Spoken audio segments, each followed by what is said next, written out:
Hey boys, this is your dad. Just wanted today to, tell you I just signed up for my next jiu-jitsu competition. 10 pounds overweight right now and a little nervous like always.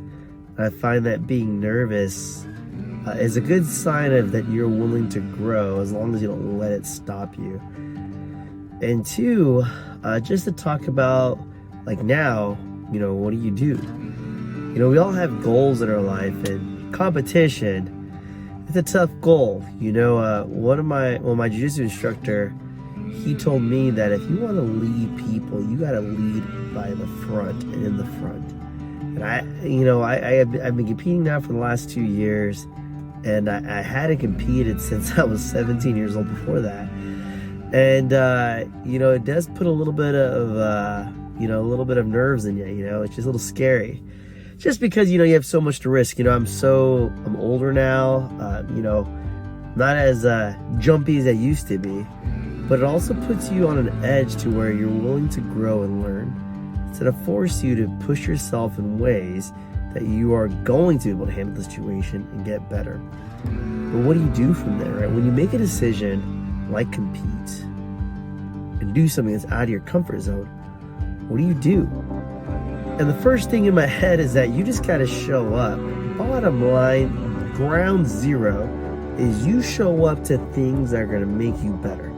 So when it comes to competition season, I do 2-a-days at the gym.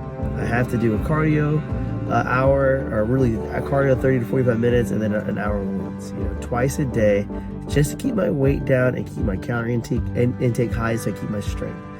And number two, I got to show up to my classes. I teach 3 times a week jiu-jitsu.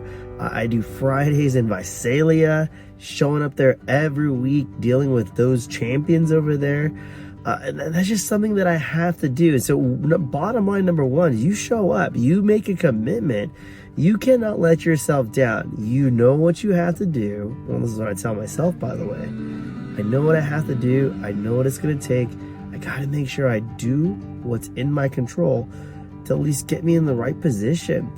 Now, if I do all those things, in my head, all those things that I said that I will do daily, and show up, I know that whatever the outcome is at that competition, I'll be okay with. I'm not letting myself down. There's no way that I let myself down if I did everything I could possibly do to get ready.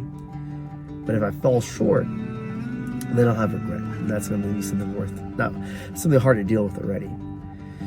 So I'm excited, but I'm nervous.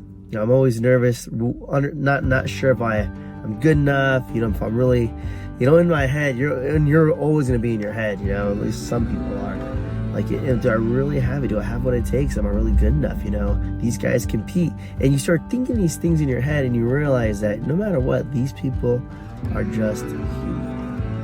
And they're probably thinking the same thing. But again, what can you control? Control what my actions are and where my mindset is. As long as I show up, I'm gonna get better. So next 60 days, continue to show up, continue to get better.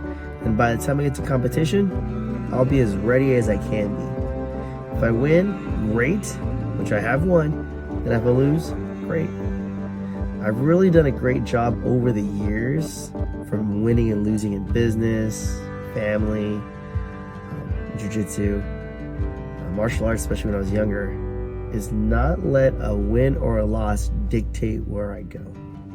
Just in it for the long run, in it for the moment, in it for the experience, in it because I know that eventually one day I'm gonna look back at all the things I accomplished, and I know that in the trajectory point, it was right where I wanted to be. So excited, nervous because I'm human, but excited. I love you boys. You guys are amazing kids. Hopefully you become cooler than your mothers.